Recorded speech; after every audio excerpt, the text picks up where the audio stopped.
All right, y'all, welcome back to the channel, and we're gonna do like a little bit of a garden update, and in the same fashion of the way that we do everything is like a try, fail, and adjust. We've been implementing this mid-layer gardening method that has been so far very revolutionary and effective for us, and we have a very concentrated, localized watering system, and we've put in some infrastructure. You saw in the boys' last live stream, I know some people complained about the audio and the video on that. If I go back now, everything appears to be good, but I'll give you a little update on that.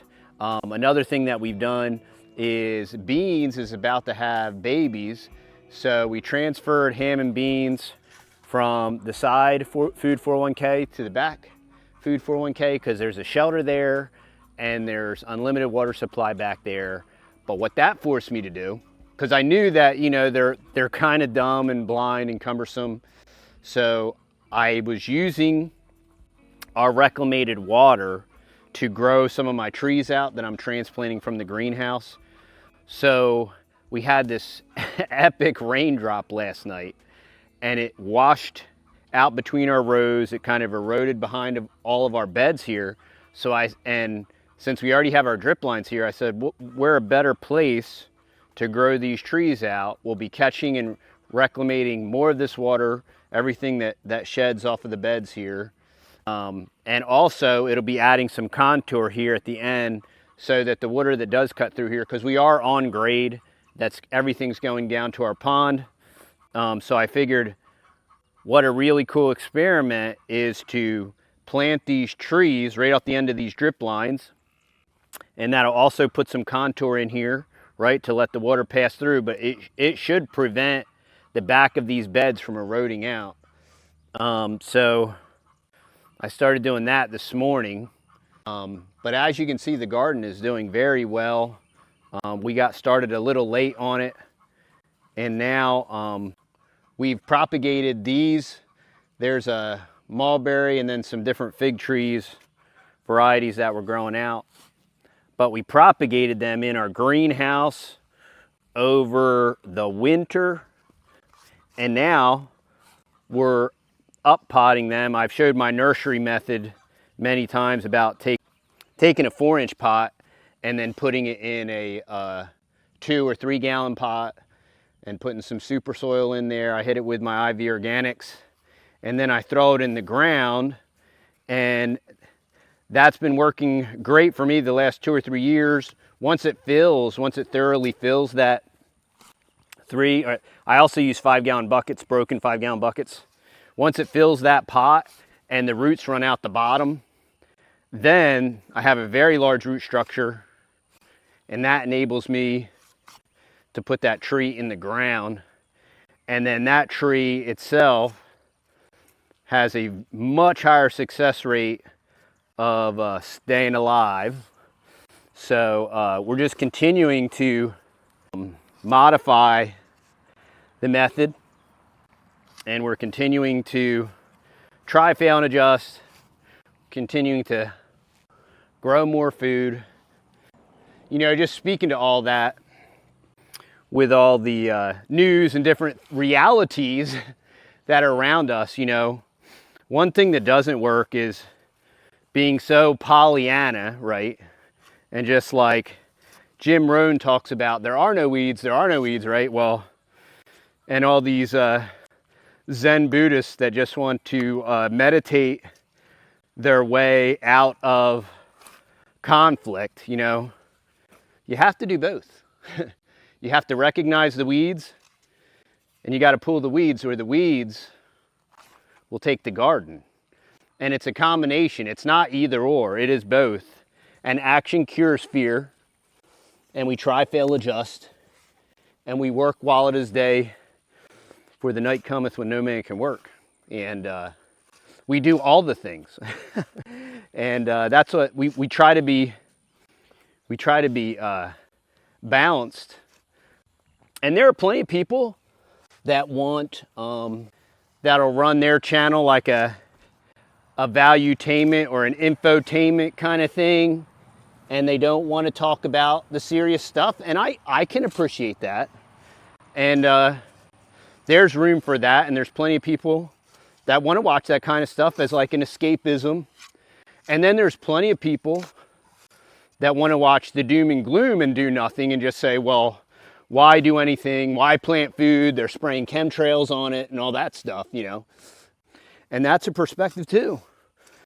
Like I said many times before, the guy that built his bunker in the 80s and decided during one of these last conflicts in the 90s or whenever, or Ebola, you know, I explained in the past, we had a friend that had a secluded homestead with gigantic generators, enormous infrastructure, and I mean enormous infrastructure, and he could house 2 or 3 families.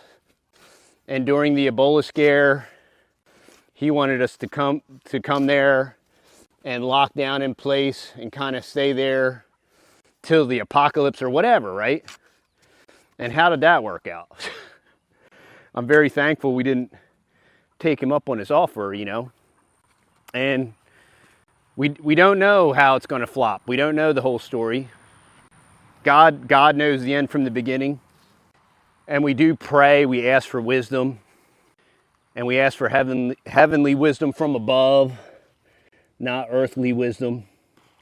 And we act accordingly upon the present knowledge and the present value that we have, and we press forward, you know. And you just keep on keeping on, and God supplies for us. God is all sufficient for all matters of faith and practice, and His Word is sufficient, and we use that to guide our life. We use the entire Bible, and we start with the New Testament when we consider the Old Testament, you know, and we use the totality of Scriptures.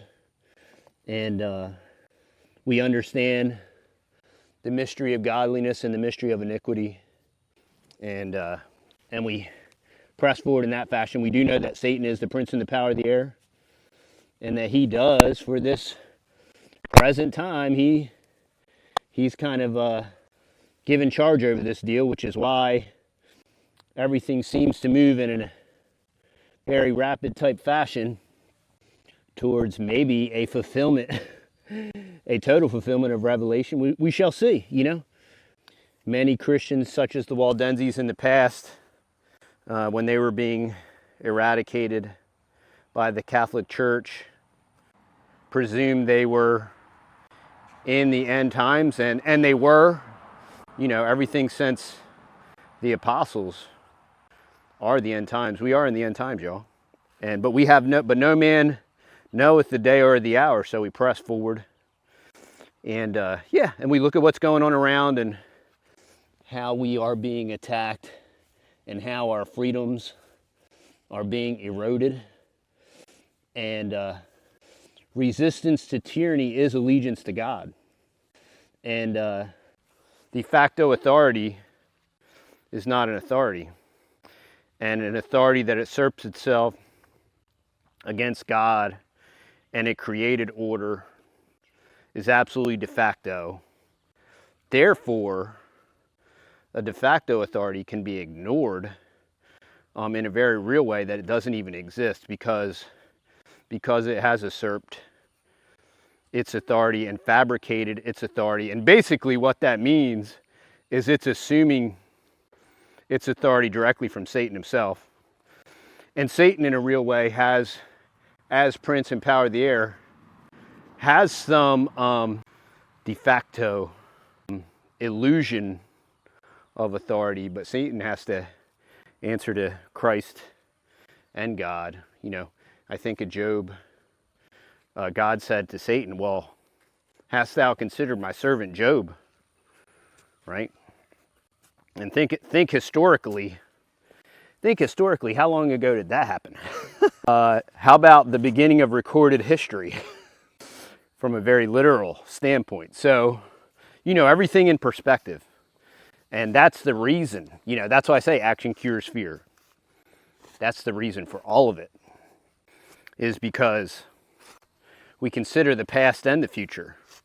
You know, we must consider the past when considering the future. And I think it's really interesting how God created his book with an Old and a New Testament, and in a very real way, how there's a history and a timeline, and that timeline matters. That timeline, and that's not a dispensational thing, y'all. I reject dispensationalism. I think it's a terrible heresy for far too many reasons to even start to get into. But there is an old covenant and there is a new covenant, and the new covenant explains all that. So, you know, that's the way we live and operate. And maybe we can talk about that in another video. But this is what we're doing, y'all. We continue to try, fail, adjust. We continue to not just try, fail, adjust, but we try something, and if it doesn't work, maybe not adjust it, maybe abandon it.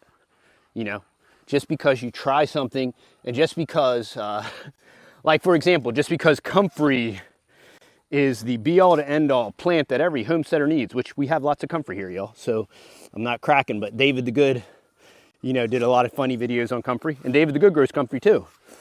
But there is no be-all to end-all, you know, and it's interesting the way God designed creation, even with the different zones and the different planting zones. There's no be-all to end-all plant, you know, like where there's no be-all to end-all, this is the animal, you know, this is the perfect homestead animal, or this is the perfect permaculture application. That's the beauty. That's what I love about permaculture, is that the premise is to observe where you are and work within the confines